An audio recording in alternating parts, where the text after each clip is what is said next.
on.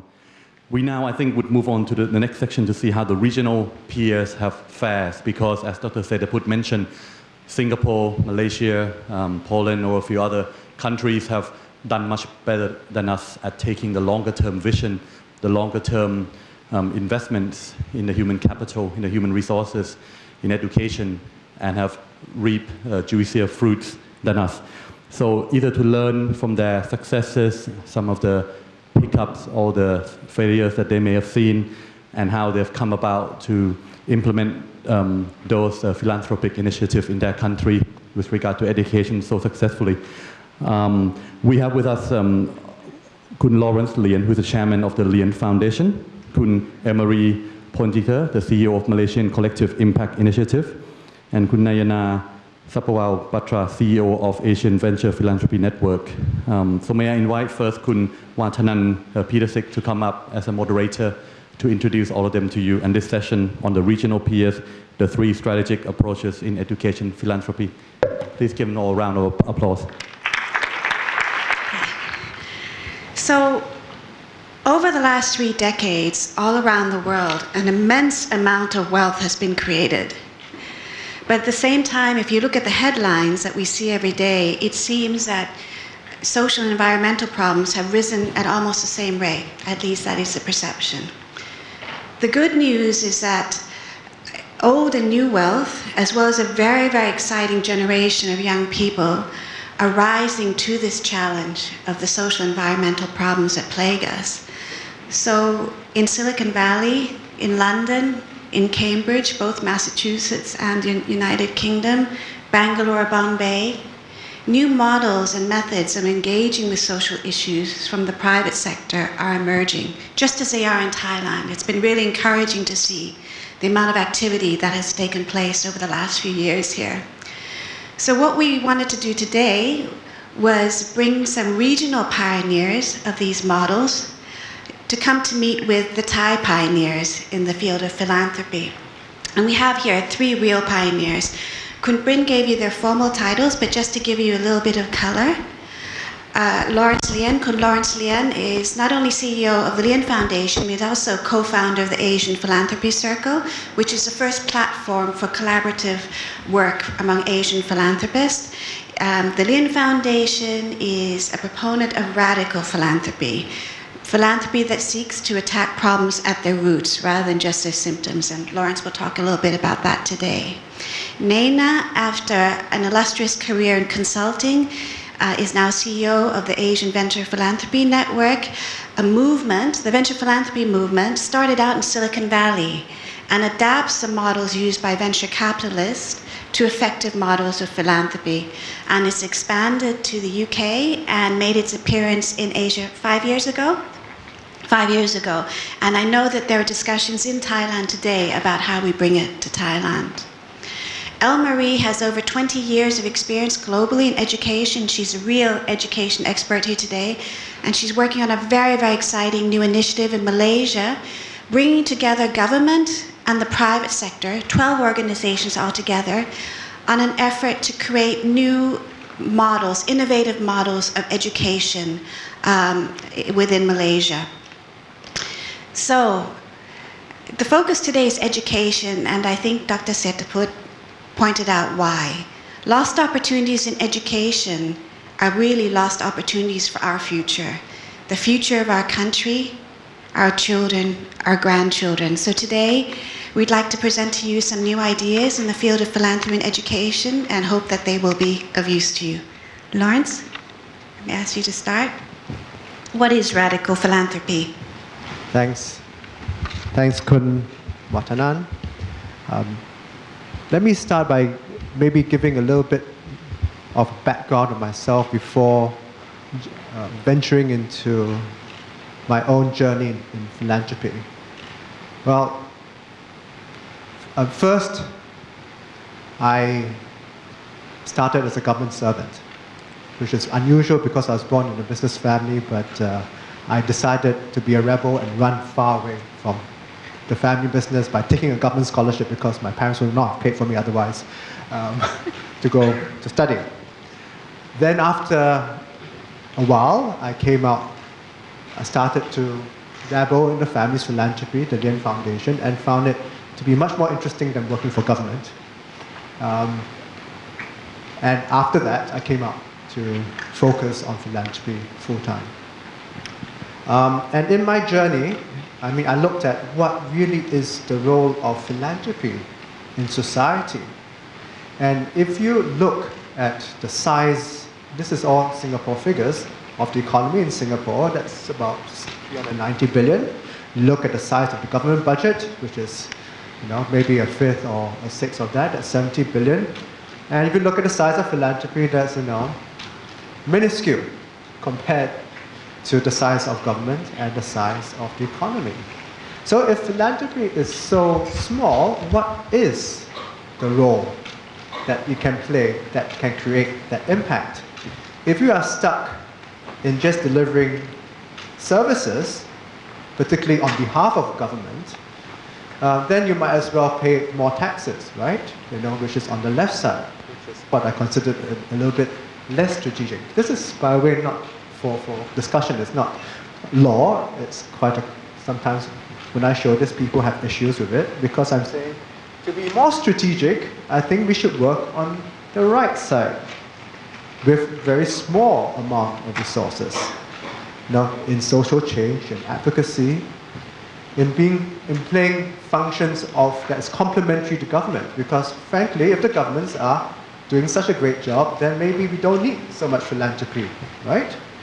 And if you have to wait for government, even the best government in the world, which I think is the Singapore government, to innovate, to take risks, to do new things, experiment, you can wait for a very, very long time. That's why I came out of government. So looking at this, I had to apply this to the foundation, and I had that opportunity to do that because the family had our own liquidity event in 2002 when the company that my grandfather founded, not big enough, was swallowed up by a bigger company. So a bit on, I have to go back to the roots. I had to go back to the roots of who the man is. This is my grandfather, Dr. Lien, who founded the foundation in 1980. He started a bank, Overseas Union Bank, but he was much more than just an entrepreneur. He was a diplomat. He was our second High Commissioner to Malaysia. He was very close to Thai people because the first person he recruited to run his bank was a Thai Teochew. In fact, he had such good links with Thailand. He had I think you got all these orders that are given out by the Crown of Thailand. He got the commander of the most noble order from the Crown of Thailand before his role in improving trade between Singapore and Thailand. He built schools, including founding Ngee Polytechnic and Nanyang University, which became the Nanyang Technological University. And so he was a trailblazer. And yet, when I got involved in the foundation, I realized that very little of that was in the foundation. It was scattershot, it was very much under the radar. And really the transforming of the foundation took place in bringing back the characteristics of the man as an entrepreneur, as a deal maker, bridge maker, trailblazer, and injecting those qualities into philanthropy. Why should philanthropy be different from business in this sense? We applied it to our philanthropy we call it radical philanthropy. Maybe in today's day and age, the word radical is not so, maybe we have to review that. But it's really being innovative, experimental. Some of what was said earlier by Ashwin, that we take risks. We want to play a complementary role. We want to do something that's different to show the way, because philanthropic capital can be used very much more flexibly, not accountable to so many stakeholders. And we chose these three fields: early child education, elder care, environmental sustainability. Why early child education? Because we discovered that, Singapore does very well in PISA. We are 2 or 3, in reading and writing. Reading and math. But in early child education, there's a lot that we can do. We commissioned, these are some of our projects over the years in early childhood education. One of the things that we did was commission the Economist Intelligence Unit to do an index that compares countries in early childhood development.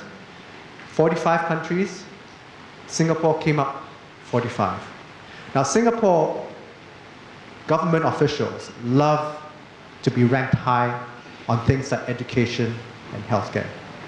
They don't care about things like press or freedom of press, right? We are ranked 155, 154 out of 180 countries. That's fine. But on education and healthcare, we need to be 1, 2, or 3. When we are 29 out of 45, which is what we found, they jump, right? So this is a piece, I mean, this is just an example of advocating.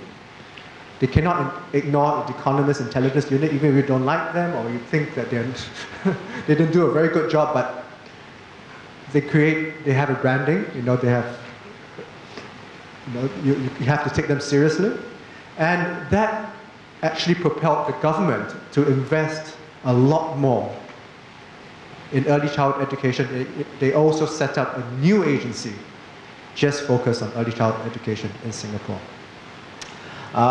We've done a lot of other programs. I'll show you two of them just very quickly. I think I'm running out of time. Circle of Care is something that we did. We started piloting this 3 years ago. Again, using the buzzwords, looking at a problem systemically, holistically, not just looking at attendance rate of students. What we're observing is that a lot of poor, we're very much focused on poor children not being school ready when they reach primary 1, which is going to elementary school.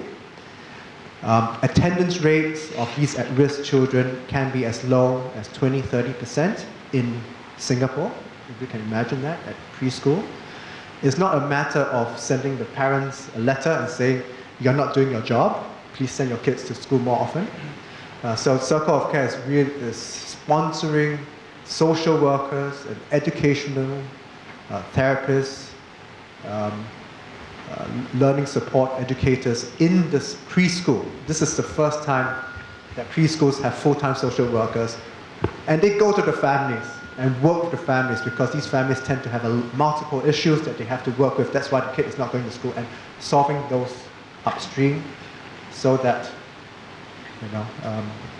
we have results. And the results are from the pilot, in the school that we did it. Parent, tutor, teacher conferences, attendance rate by parents went up from almost 0 to 54%. Attendance rate of at-risk children went up from 30% to 70% in the preschool, and 75 to 100% of those children were school ready at the end of kindergarten. Another, and this is my second example, and is an inclusive preschool that we just started. So this is a mixture of education and special needs. And we believe that children with special needs mustn't be isolated, segregated in just special schools. This was an interesting experiment because we set aside 30% of places in this preschool for children with special needs.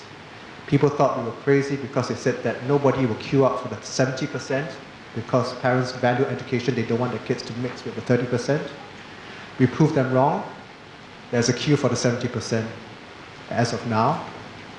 Of course, the queue for the 30% is much longer. But again, it's to prove a model that make the decision makers think, hey, we're going to build more special needs school, maybe we have to rethink our model. Very briefly, I can't leave without saying one or two things about the Asia Philanthropy Circle. Yes, my family has been running the Lien Foundation in a very interesting way, I think in the last decade, but we feel very convicted, myself, that we need to work together with other philanthropists. That's why we started the Asia Philanthropy Circle, as Kun Watanan said, which is to bring philanthropists together in a membership-based platform, principles only, and working collectively to have a better Asia. And how we work is to support these philanthropists at all levels, but the most important I'd like to put here is to catalyze change, to work and collaborate, work on joint projects, which is not easy, but you're demonstrating that it can be done and can grow to impact. And at the end of the day, it's about making a new difference. And one example is bringing philanthropists together to work on, in this example here, school leadership. Working together to improve the capacity of principals and his leadership team to do a better job. Something that's not very popular, but we went all around the world and we found in Naina's country great model of school leadership. And we are working together actually with Elmarie in Malaysia, so you see the connections here already, to bring this model to Malaysia, Indonesia, hopefully Philippines, and eventually Thailand. So thank you very much. Thank you very much, Laurence. Just a quick question. One thing I know that you did when you put together the Circle of Care model and others is you worked very proactively with a number of existing organizations and specialists. Can you just say a little bit about that? Yeah. So the way that we work is we gather the best NGOs, who are capable of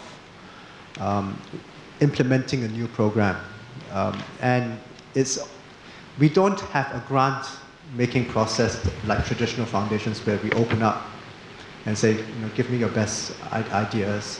We sit down and we co-design the program alongside them. Sometimes there are other funders. In fact, we're happy if there are other funders. But if there's no alignment, we can't find other funders, we'll fund it ourselves first. And then after that, maybe because it's high risk, maybe you show some results, others will come in, which has happened as well. Thanks. Naina, so how can venture capitalists be relevant to education and social issues?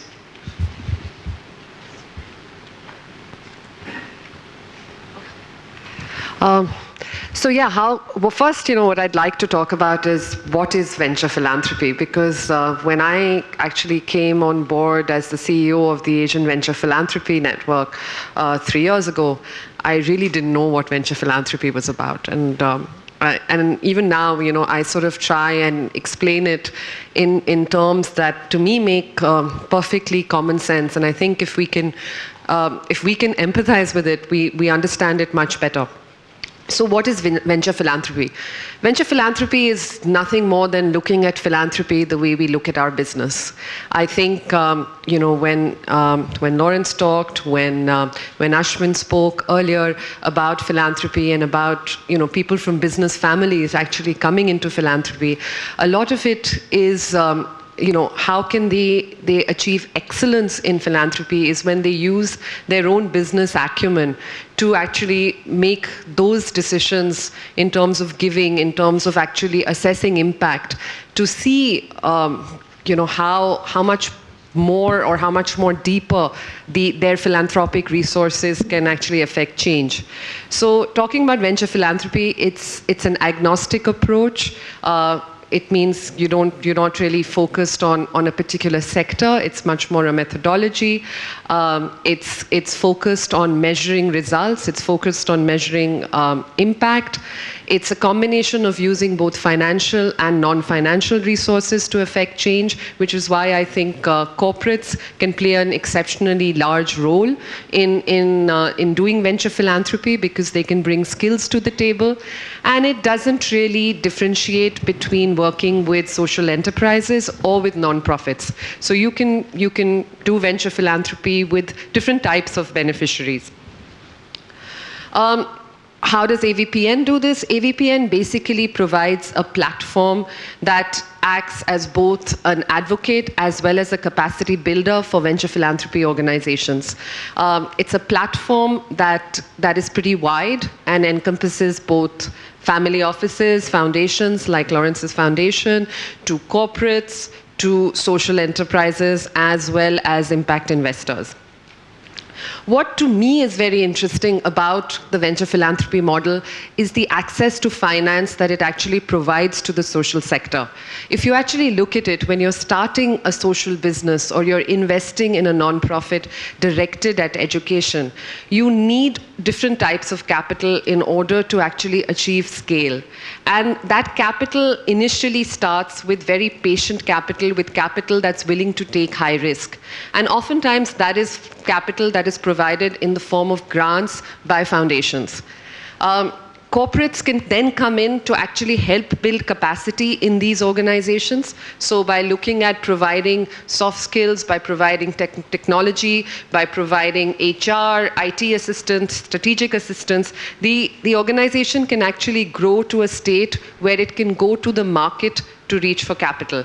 That's where impact investors and impact investing, which is now becoming more and more popular across Asia, can actually then come in, where you're looking for a blend of social returns as well as financial returns. So venture philanthropy actually takes that whole spectrum, right from grant capital all the way to financial capital. What I wanted to actually talk to you today about is two of my members, one of whom Laurence briefly alluded to, who are actually using venture philanthropy to make changes in education. I think when the speaker before us spoke about the challenges of education in Thailand, I don't think he'd seen how bad or how big the challenges are in India. And when you mentioned leadership in education coming from India, it's interesting. So one of the members I would like to talk about is Central Square Foundation. Central Square Foundation was actually started by an individual called Ashish Dhawan, who made his money in private equity. So he was a businessman who had a private equity firm called Chris Capital. It's one of the few private equity firms that in the Indian context actually made a reasonably large amount of money. And at very young age of, I think, before 40, he decided that he wanted to focus on the social sector. And he decided that he wanted to bring the private equity principles that he used to make all this money to the social sector. So he set up a venture philanthropy fund and a venture philanthropy-based foundation called the Central Square Foundation to actually look at education. If you look at what the vision is, I think it's something that appeals to all of us in terms of education, where we are looking at, accessing education irrespective of financial background, irrespective of social status, and giving all children a good quality of education, the same access to go forward in life. And I think that was pretty much their mission, and that's what they were looking at. The challenges that they faced when you look at the Indian education system, it's huge. I mean, everything in India is huge. When you have a population of 1.2 billion, the millions really don't matter very much. But you're looking at 260 million children, 1.5 million schools, and about 8.5 million teachers. When you're talking about the percentage of money that is spent on education, it's only 5.6% of the Indian GDP that is actually spent on education, which is very, very small. The private spending on education is 2.2% of GDP. In fact, it's a very well-known fact that if you look at what the poor spend most of their money on, or the highest percentage of their money on, it's on education and health. And the tragedy of our societies is the fact that even though they spend this incredibly high percentage of their incomes on education and health, the quality of education that they get in the private system is very, very poor. And which is why it's actually very important to look at how can you bolster the efforts of government schools or government-sponsored programs to actually increase quality rather than just focusing on the private sector and access to private schools. What they've actually looked at, again, in terms of the problems, I think it's similar to what Dr. Sethaput said. It's high access, high dropout. 97% of children in India actually enter grade 1, but only 33% reach grade 12. That's a huge fallout rate. There's a very poor quality of learning. At the end of primary school, most children are 2 to 3 years behind grade 1 level. So, we won't even talk about the PISA scores. So it's quite sad, because if you look at it, the children pay, almost come second to last in terms of the PISA score. So very different from Singapore, very different from the whole Singapore model. In terms of what they used from a venture philanthropy framework to actually address changes as far as education is concerned is, as I told you, it's a mixture of grant funding, it's a mixture of providing non-financial support, and it's a mixture of looking at collaboration with government schools, with actually plugging into the system that already exists. So, like I said, grants, research, and advocacy.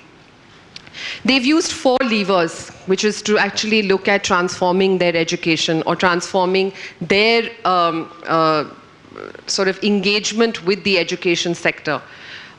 Technology is very, very important. Accountability and governance as far as school leadership is concerned.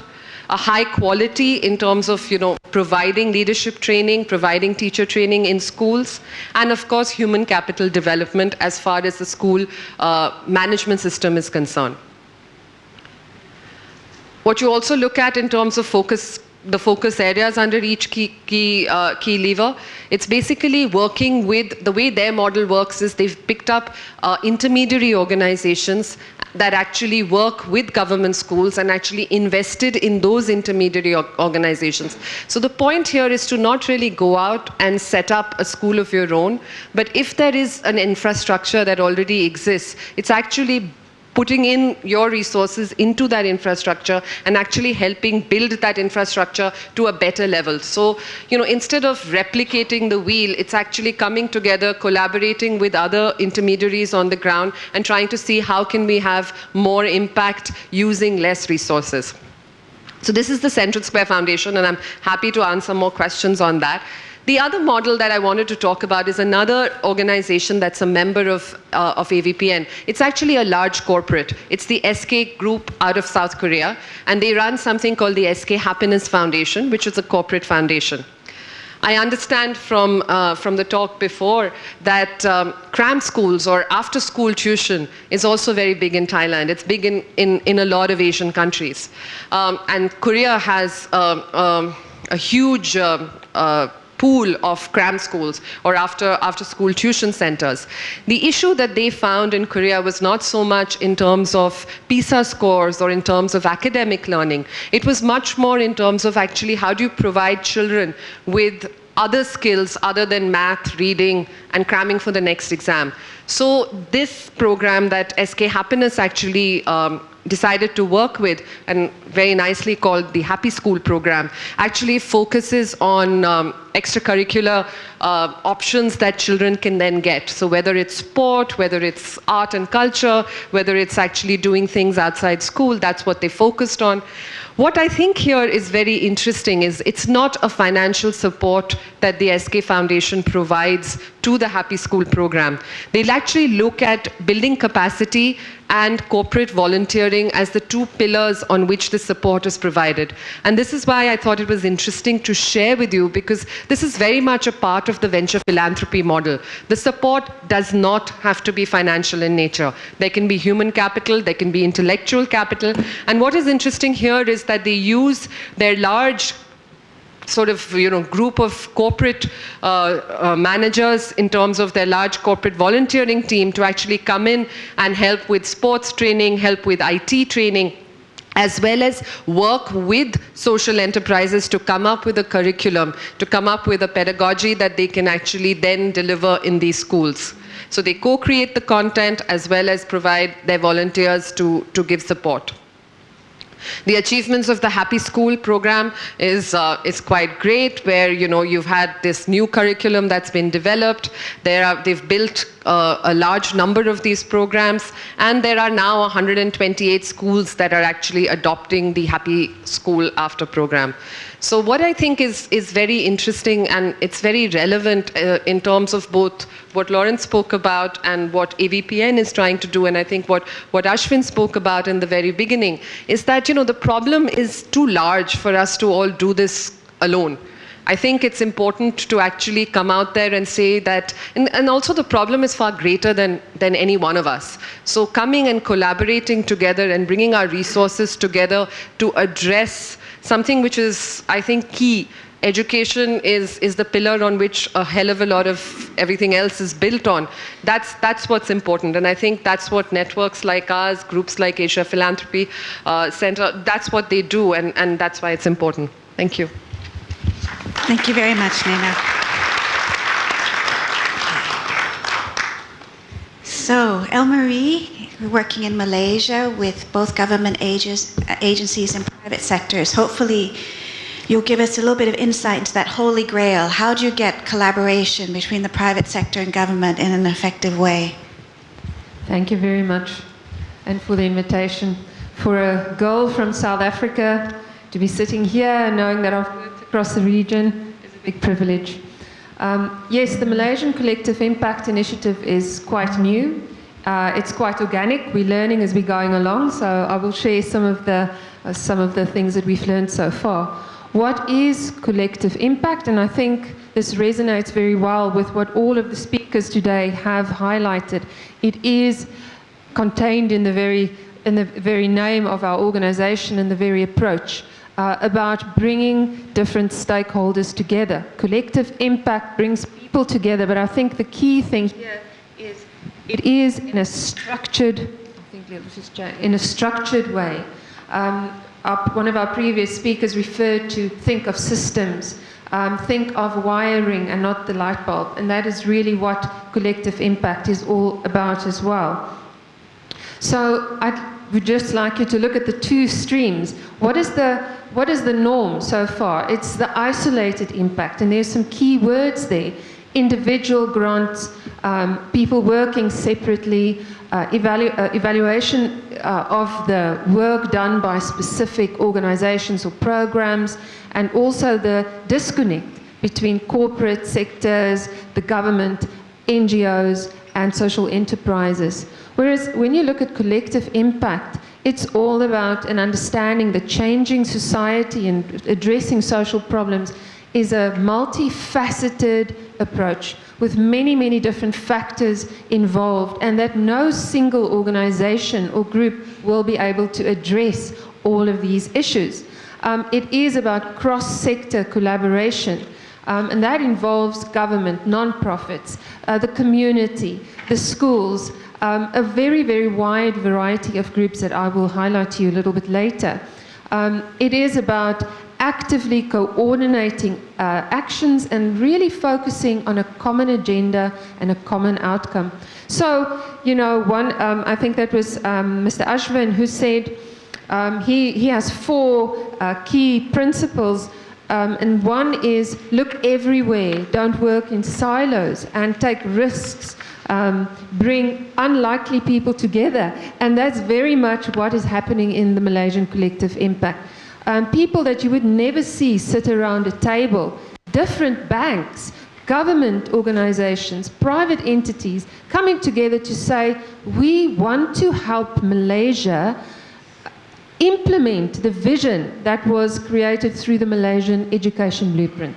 A wonderful vision, but how can we help make it real? And let's really sit together and say, how can we impact on 2 areas, literacy development and career readiness?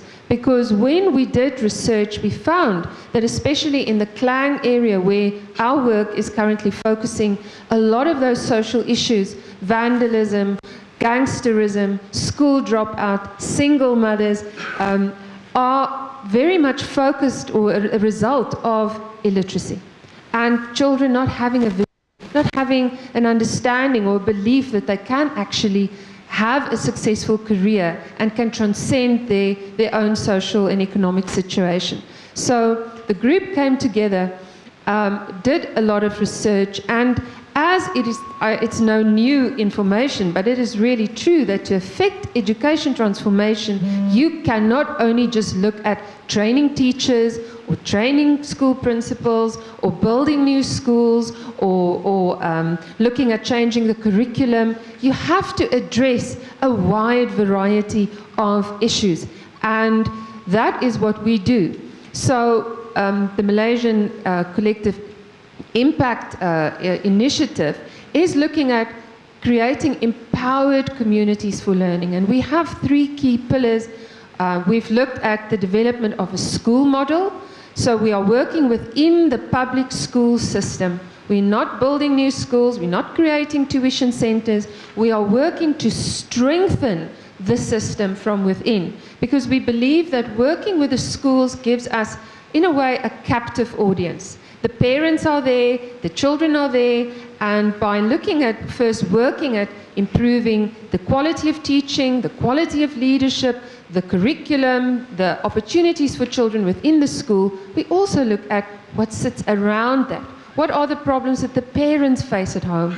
The illiteracy, the poor, the single mothers, the unemployed families. So bringing in social organizations, welfare, and other opportunities to support them. So there are 5 key areas conditions for collective impact that are really important for it to succeed.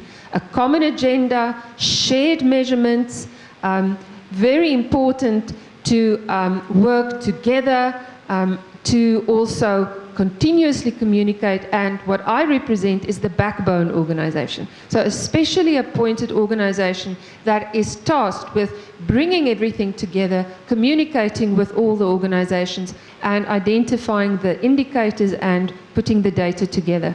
So just very briefly, we started at the beginning, last year, but started this year working in 2 schools in the Klang area, and you will see all the programs from various organizations that are working and being brought into these schools. But we are very ambitious. We plan to expand, so next year we will have 14 schools clustered around 2 key areas in Klang.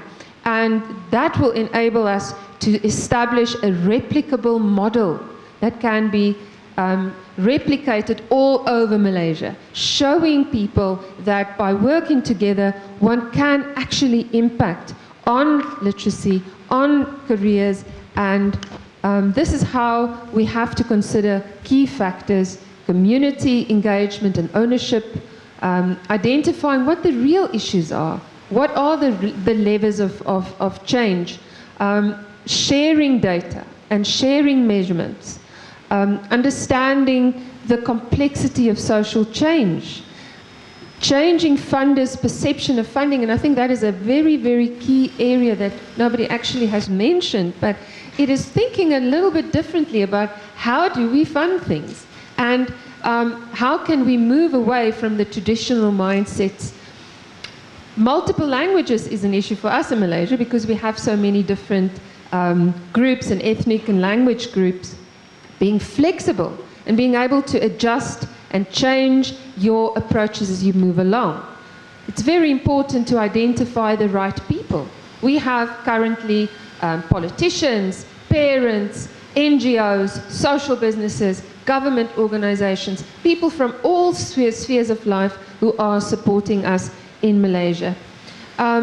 Some examples of all the organizations that we've met with and that are giving input, and we hope that in 5 years from now that we will be able to report a significant change in education in Malaysia. Thank you very much.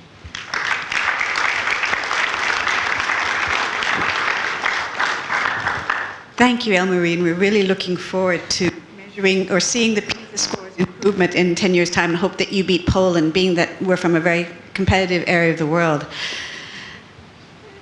Some commonalities, I think, themes that have been emerging this morning. One is the need for evidence-based decision-making based on research and data. Secondly, how do you collaborate with philanthropists, with government? Collaboration, a key theme from both Ashwin this morning, from our panelists here. Third, the importance of an integrated, holistic approach with identifying certain levers of success.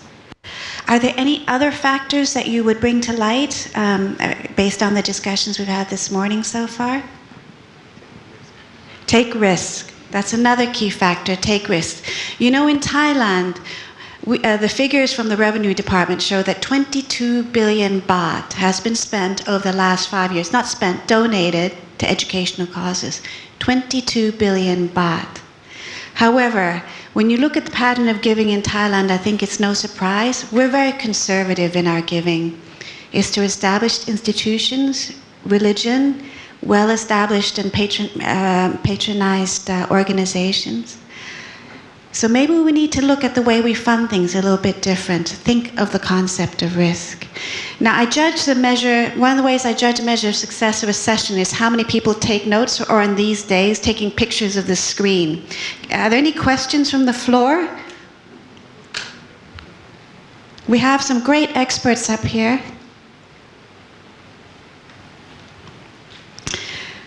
All right.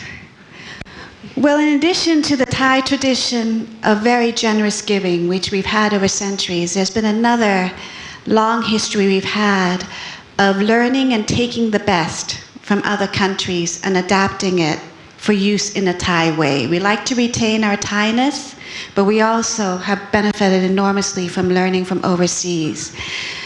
So Laurence, Naina, and Elmarie, we hope that within a few years we can welcome you back and introduce you to the Thai versions of radical philanthropy, venture philanthropy, and collaborating for collective impact. Thank you very much.